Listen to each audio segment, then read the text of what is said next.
So beautiful to be together with you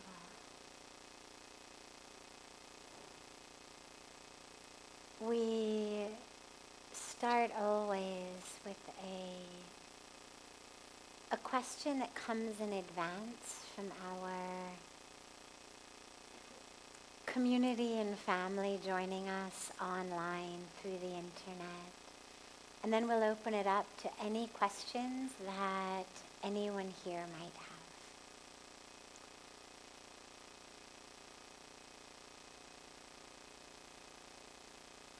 How do I keep consistency in my sadhana as a woman with a moon cycle, a menstrual cycle? How did the ancient yogini arrange their sadhana around their cycles? This was asked by Junko on Instagram. So, all of our ancient yogic traditions are all developed to flow with change. And so whether it's different times of the day, whether it's different seasons,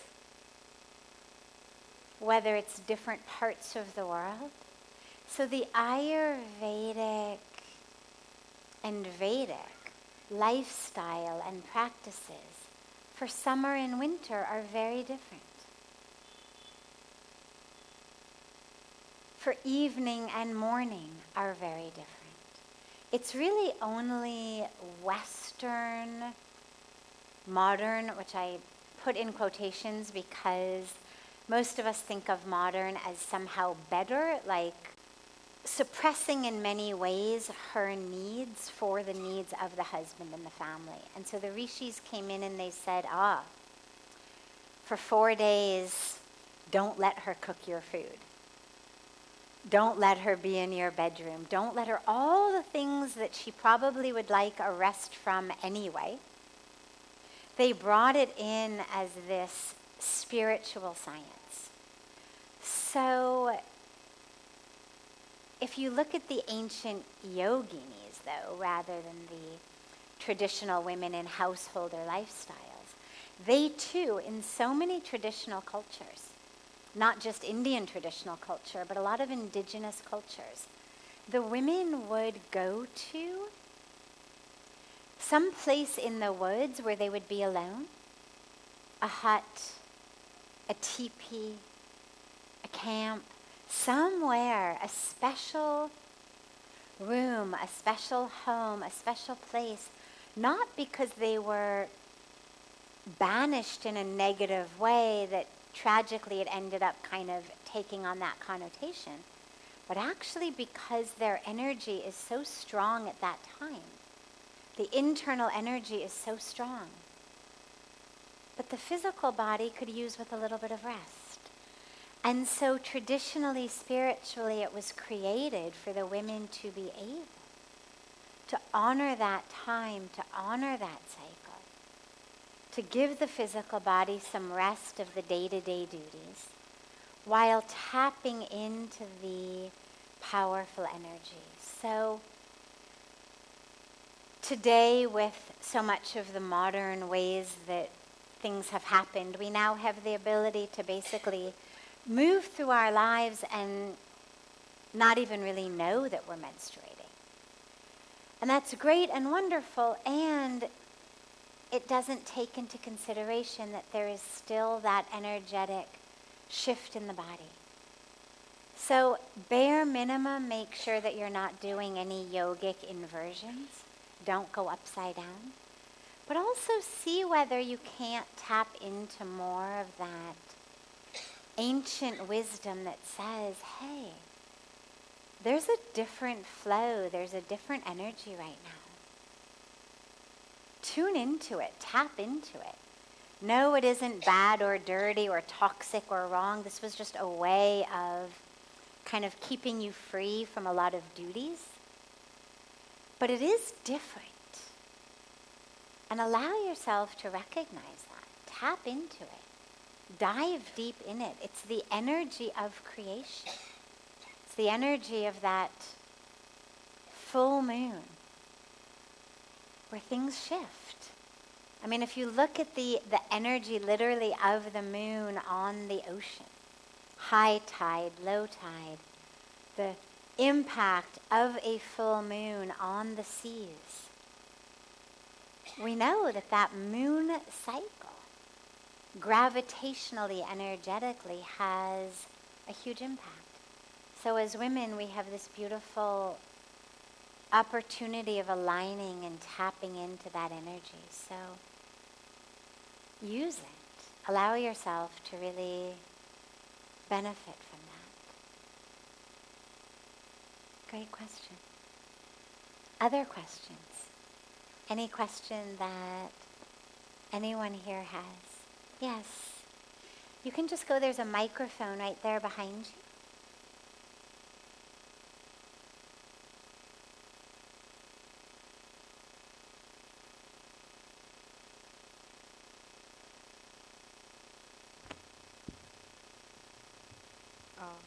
Hi. So nowadays, and we've been hearing a lot that your thoughts and your beliefs tend to create the life that you lead or your reality. How true is it, and how can we create create thoughts or those beliefs that can help us create the life that we want? Great question. It is most definitely, absolutely true. In Hindi we say, jaise drishti vaise shrishti.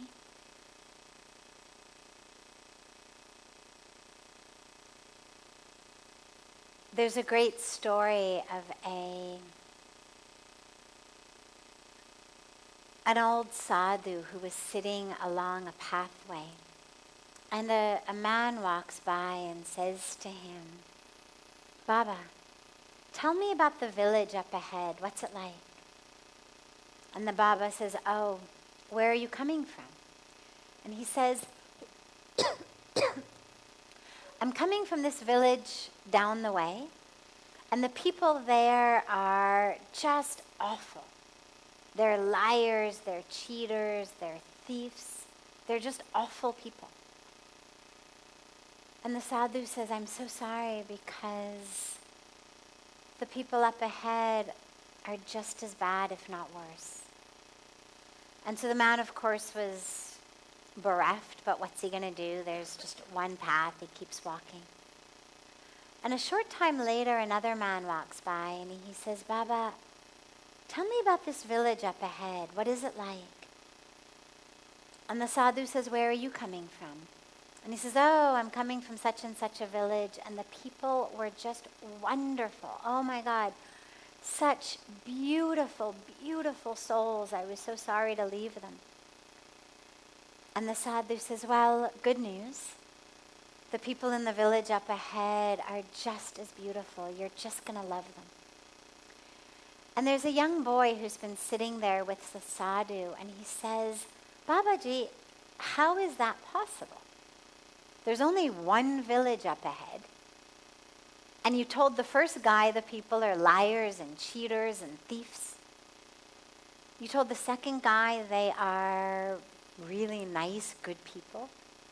How is that? And the sadhu says, because it's all in their eyes.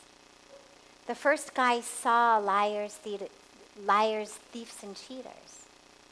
Second guy saw beautiful, honest, wonderful people. So that is what we create, absolutely. The way to use that to your advantage is to really choose your thoughts. You know, a lot of us feel like we are victims of our reality. You hear people a lot of times say, well, what did you want me to do? As in, someone insulted me, therefore I had to insult them back, hit them, feel miserable and depressed, be insulted and drown my sorrows in a 6-pack of beer, whatever it is. We all have different stress responses. But there seems to be this belief that somehow if someone insults me, is mean, is rude, well, what do you expect me to do? Like, obviously, I'm going to have a stress response. I'll get angry. I'll be sad. I'll feel hurt. I'll react in some way. But the truth is that we actually have full power, full autonomy, full agency. Just because someone is doing their anger, ego thing doesn't mean that we have to react.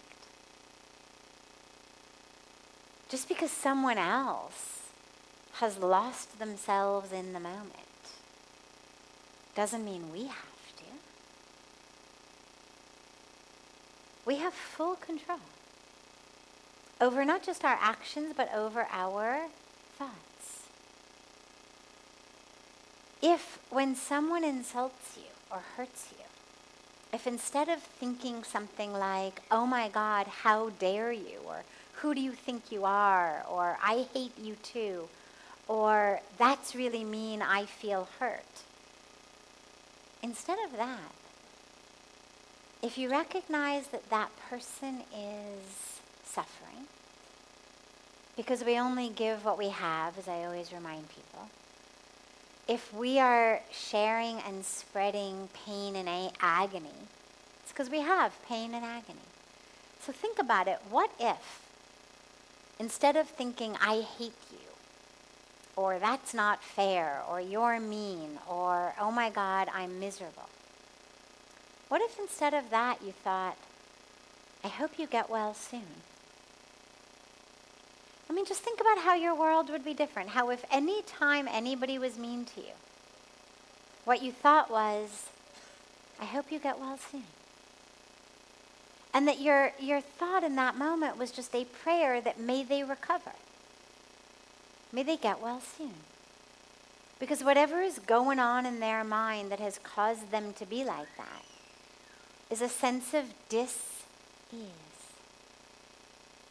So what if you just thought, I hope you get well soon? It changes everything. If instead of thinking that you are your body, what it looks like, what it earns, what it can do, what's happened to it, what it's done, if you realize that you are soul, spirit, divinity, consciousness, think about how your entire life changes. In the first case, everything is about getting more, grabbing more, having more, earning more. Because if I'm just this body, well, then I feel very, not quite enough, you know? I mean, the body, it's kind of small, and it's got all things wrong with it, and there's so much it can't do, and you know, the more you think about it, the more we realize, oh my God, so much isn't there. But if instead of identifying as the body, we identify as soul, as spirit, as divinity, well, then there's nothing lacking. Then we recognize that we are just like a variety of flower in a flower garden, or a variety of fruit in a fruit garden that's different than others, but that's perfect in and of itself in its own way. So think about how your life would change if that thought changed. And that's the key. But you have to apply yourself. You have to apply yourself. If your thoughts are all over the place and you can't pay attention, and you can't focus, and you can't be there with your thought and recognize it and see it and be aware of it and therefore choose a different one, then you're stuck, you're a victim. Because then you keep just having thoughts that make you act in certain ways, make you feel certain things. And in terms of actually creating our world, not just creating what we see in it, but actually creating it. Well, of course, if I move through the world angry and suspicious and greedy and judgmental and negative. Think I'm going to be very popular? Think I'm going to have a lot of people really wanting to like hang out with me and, you know. So I literally create a negative world. Not because the world is negative, but because through my thoughts I have actually created a situation where no one wants to be with me. People don't do what I want them to do. People don't treat me nicely. But not because people are like that and I'm a victim of it, because I have actually co-created that in the universe. And so our thoughts are very much things, and they absolutely create our world. And you're very young. It's a perfect age to harness that thought. But if you're not present with it, and you don't see what thoughts you're having and what world they are creating for you, then you won't be able to change them. So step one is we become aware of our thoughts. Just watch your thoughts. I saw a great sign once that said, watch your thoughts and you will see the future. So just literally watch your thoughts. Develop a practice, a meditative practice that's just watching your thoughts. Just watch them. It's going to be horribly embarrassing because we all like to think of ourselves as a lot deeper than most of the time we really are. We like to think of ourselves as a lot nicer, a lot more spiritual than most of the time our thoughts are. But just watch them. Notice them. And then, as you see a thought coming, choose something different. Choose love, choose peace, choose to consciously co-create the world you live in. By God, I am going to live in a community, in a society where people are really nice. Well, you don't actually have the power over them. And what you expect draws that out of them. I'll give you one quick example and then we'll move on to the next question. But they did a great study in schools where they went into elementary schools. They did this with young kids. And they divided the students up by the list of their names. They got a list of names from the school roster. So let's say there were 100 children in the class.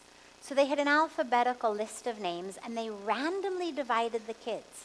50 in group A, 50 in group B. And the researchers told the teachers, here is a list of students in group A. And they didn't tell them it was done randomly. They told the teachers, we've given special tests to these kids. And group A are your really bright, gifted, smart kids. Group B are the ones who are not very bright, not very gifted, not so smart. 9-10 months later, at the end of the school year, they tested all the kids. Now remember, the division had been totally random based only on the names. The researchers never met the kids. They never saw any grades or scores, nothing. End of the year, they gave these kids an assessment exam. And you know what they found? That the kids in group A scored significantly higher than the students in group B. They actually became smarter. And the students in group B became stupider. I mean, it's a really powerful and also very scary study. Because what it shows is, especially in children, but it's true for everyone, that which we expect of someone tends to be that which we get from them. And that the teachers, even though they tried to be neutral and they tried to be equal, they had these very subtle biases. They were expecting the kids in group A to be smarter, to score better. They were expecting the kids in group B to be stupider.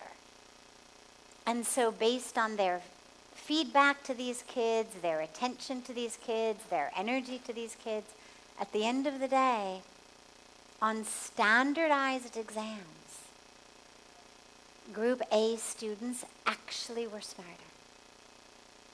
So not only do we create our own reality, but we actually end up creating a reality for those around us based on how we treat them and what we expect from them. So as parents and as teachers, be really careful and recognize that power, but also recognize it in the rest of your life. When you expect people around you to show up with honesty and integrity and support and niceness and kindness, most of the time they do. And when you expect people to be awful and mean and selfish and incompetent, that's what you tend to get. When you expect yourself, because the same is true for ourselves, when we expect ourselves to be able to achieve something and accomplish something, become something, most of the time we can. But if we keep telling ourselves, you are worthless, you're stupid, you're lazy, you're irresponsible, you're not smart enough, well, that's what you get. So harness the very powerful power of your thoughts, and you will see the future, and you will create the future. Beautiful. Yes. Yes. Yeah, you here in the, yes, you.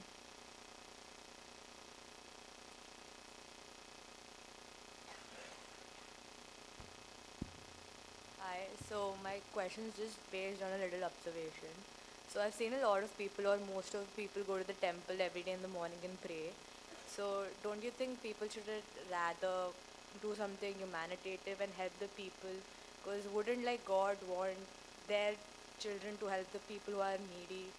So they can like rather spend time and energy or money, the people who are really needy, than like spending their time in the morning. Or do you think prayers in the morning give them some kind of closure or really help them with life? Beautiful. Great question. Does God want us to pray or does God want us to serve? So it's both. What does God want? I think mostly God wants us to serve. I think that God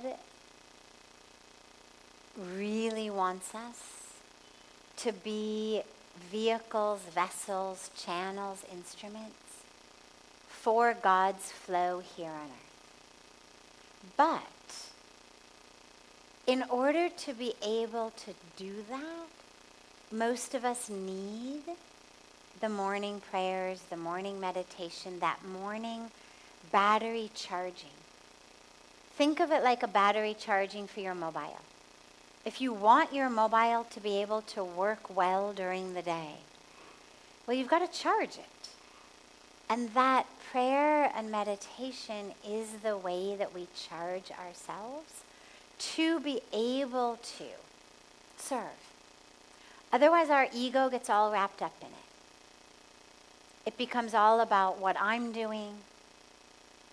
Then sometimes people get frustrated and it becomes, why do I have to do everything? He's not doing his share. She's not doing her share. This isn't fair. Why is everything up to me? I do all the work. He gets all the credit.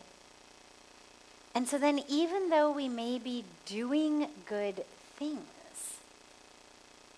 we're not doing them in the way that ultimately the divine wants, that ultimately is the way for our spiritual experience, our spiritual growth. The path of service, what we call karma yoga, is not about give until it hurts, suffer while you're giving, and then give yourself a gold star for giving. It's not about that. It's about recognizing that to give is your very nature. As it said so beautifully, to give the way, the flower gives its fragrance, even to the bottom of the shoe that steps on it. That the dharma of the flower is to be fragrant. Regardless of whether we bend down and smell it and honor it and pray to it, or whether we step on it. Either way, that flower is giving its fragrance because that's its dharma. What our spiritual calling is to serve and to give and to help humanity, absolutely. But not from the place where it's like, hey, over here, I'm the great humanitarian, do you see me? Like, I'm the one. Did you see how many sandwiches I made for the poor today? It's not that. Yeah, the sandwiches help them, it's still good for them. But that's just on the very basic, superficial level. Still worth it to do. If you can only give grudgingly, still give. At least the people you give to benefit. But it's the most superficial, shallow way. The way to give is to recognize, number one, my cup runneth over. I have so much. I have been so blessed. All I want to do is serve. It oozes out of us in our love and in our gratitude. The other way is from a very, very deep spiritual way of recognizing that the other is self, that there is no other. And that in the same way when my stomach is empty and hurts, I feed it. In the same way when your stomach is empty and hurts, I feed it. Not because you're poor and needy and I'm a great humanitarian, but because you are self.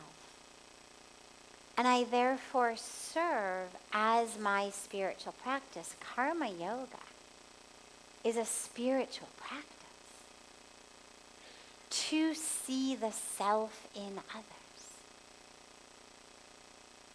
That's the practice. And so yes, absolutely that's what God wants. Absolutely, I agree with you 100%.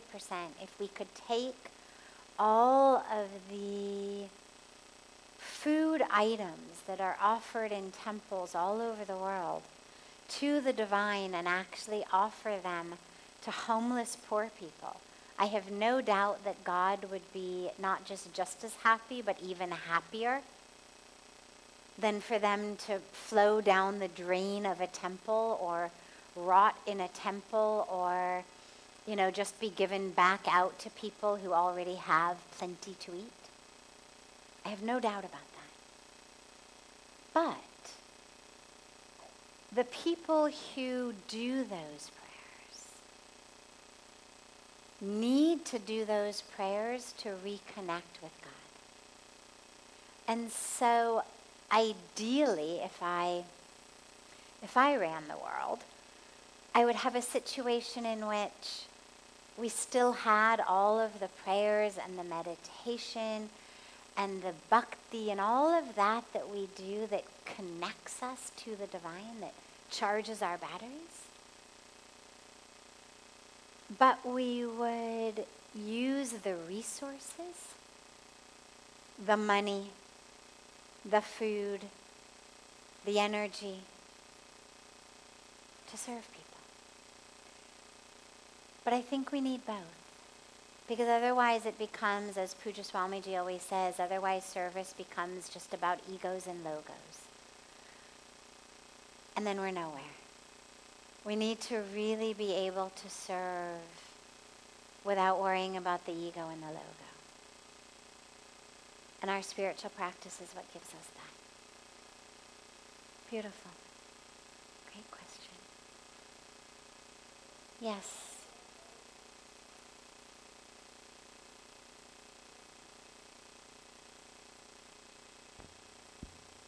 Namaste. Thank you so much for giving me this opportunity. Um, what does it mean by living in moment, in that very moment? Because sometimes it's past grudges or grief, or sometimes it's future plans and worries. So as a person, as a personality, what does it mean by living in the moment, and how disattachment would work towards it? Great. So being in the moment is not a denial of or a negation of the past or the future. It isn't a recommendation to recklessness and decadence and hedonism. What it is allowing ourselves to actually have the benefit of the opportunity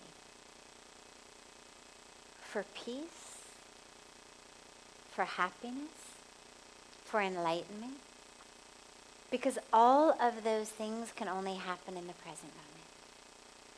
If I am lost in this moment, in the past or in the future, neither can I be happy, nor can I be peaceful, nor do I have a chance at attaining awakening, enlightenment. Rishi Kumar thoda sa shant ho jayega, hai na? Do I have a chance of attaining that? We've got to be here in order to have that. We practice it by simply bringing the awareness into this moment. It's what we practice every night here. We just unhook the awareness, and that's really all it is. It's just a conscious, deliberate unhooking of my awareness from where it normally goes. And you give it some place to anchor. And usually we use the breath. It's very easy. It's always with you. It's easy to find. It's inner. And so if you can hook your awareness into your breath, automatically it brings you into this moment. And so that's the practice of just being aware of your breath in every moment. And as you're aware of the breath, you start to become aware of subtler and subtler aspects. So you can be aware people use the physical body also. You can be aware of aspects of the body in the moment. Tightness, looseness, warmth, coldness, alertness, fatigue, contraction, expansion. Just, you notice, just the state of the body. Again, it just brings you into the moment.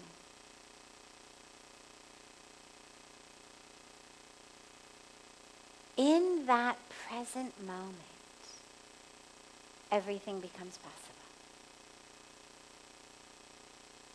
When the mind wanders to the past or the future, you just bring it back. And you just bring it back. And what you'll notice is that actually it becomes very deep. When I speak about it and we say, oh, just be aware of the physical body, the state of it, the feeling state, or be aware of the breath, it sounds very uninteresting. It's like, well, how does happiness come from that? Or how does peace come from that? How does enlightenment come from that? Like, okay, tightness in the body. Like, where does enlightenment show up? But it does because that's actually our natural state. But when we're not in the moment, we're out of our natural state. And so these are all just ways of coming back into this moment. And they're techniques, they're tools, whether it's my physical body, whether it's my breath, whether I'm chanting a mantra, whether I'm staring at a candle flame. It's just a technique to be right here, right now.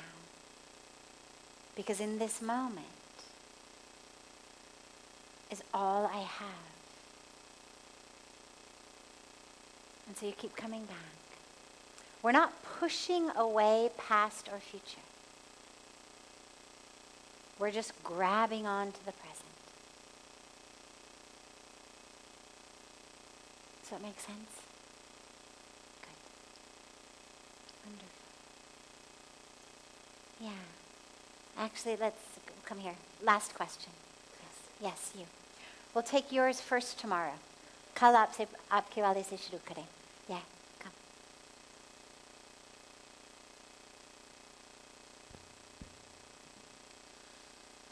Sometimes I experience joy and happiness. I feel uplifted. I feel connected. I'm full of love and compassion for myself and for others. But then it is like something within hits back. For example, I had this experience yesterday in the Satsang, and then in the night I woke up and had thoughts like, you don't really believe in what you felt yesterday evening, do you? And then I became depressed and was in despair. I felt lonely and everything was dark. And could you please explain what is going on and how to deal with it? Yeah, sure. So part of this sounds like something that a lot of us suffer from, which has been termed impostor syndrome.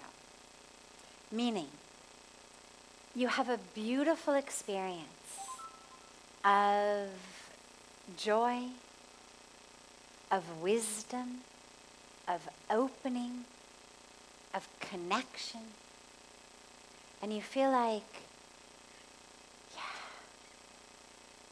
And then your mind comes in and says,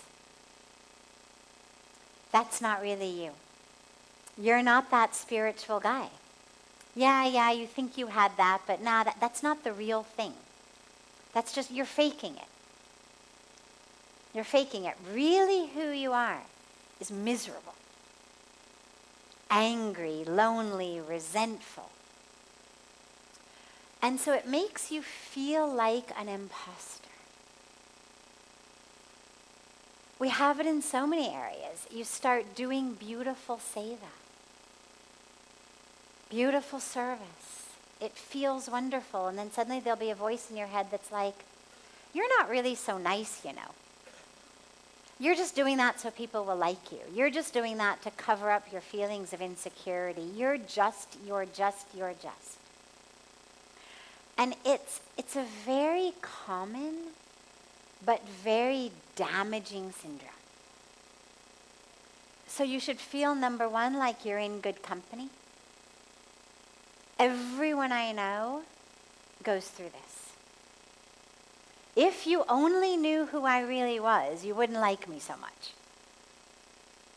Right? If you only knew who I really was, you wouldn't think I was such a good person. It's that sense of you're not all of these good things. You're not your experiences, these good experiences. You're not your spiritual experiences. You're not your wisdom. You're not your generosity. You're not your kindness. You're not your ability. You're just faking it. So you're in very good company.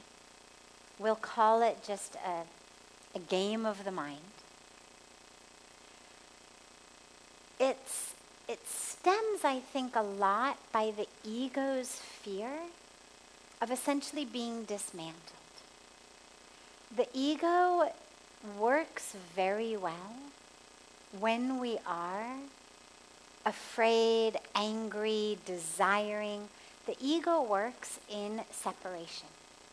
So if I can feel separate from the world, lonely, upset, angry, resentful, jealous, well, my ego's really happy. It's got a lot to chew on. There's a lot to do.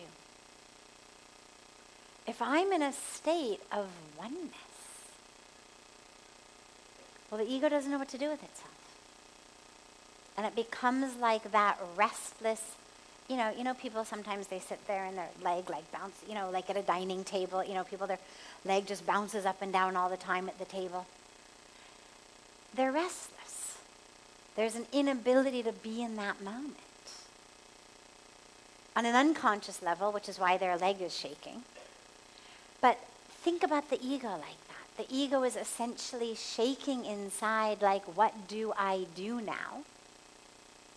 And so it needs to create a little bit of drama. It needs to bring you back into separation. Thou shalt doubt thyself. Then the ego knows what to do with that. It's very good at being critical of yourself, of others.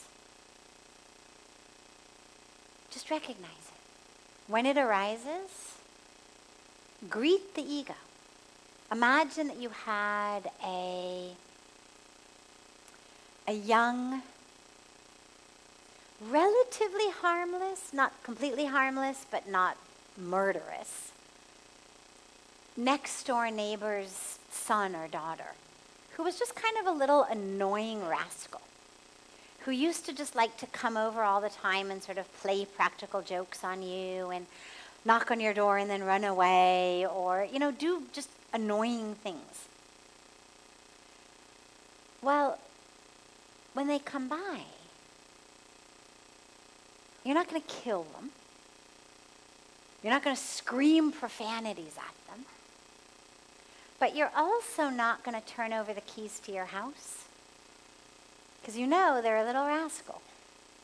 You could come back and find God knows what situation in your house when you come back. So you're going to greet them. You're going to say something like, thanks for coming by today. Actually, I was just on my way out. Have a good day. Nice to see you. Do your parents know you're out so late?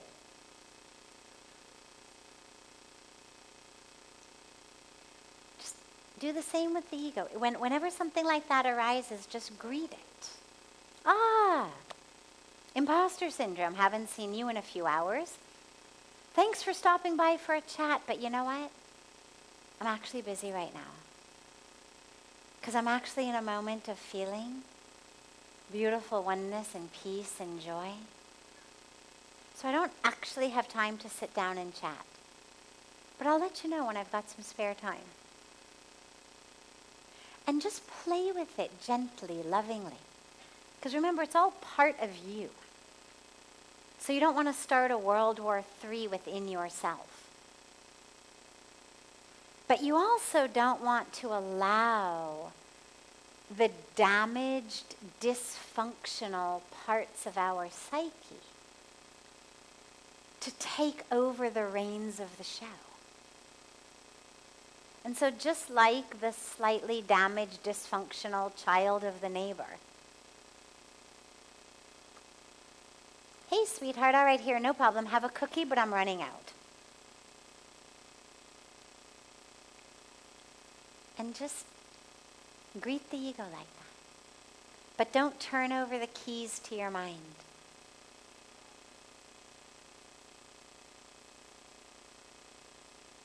Allow that real inner knowing to reemerge.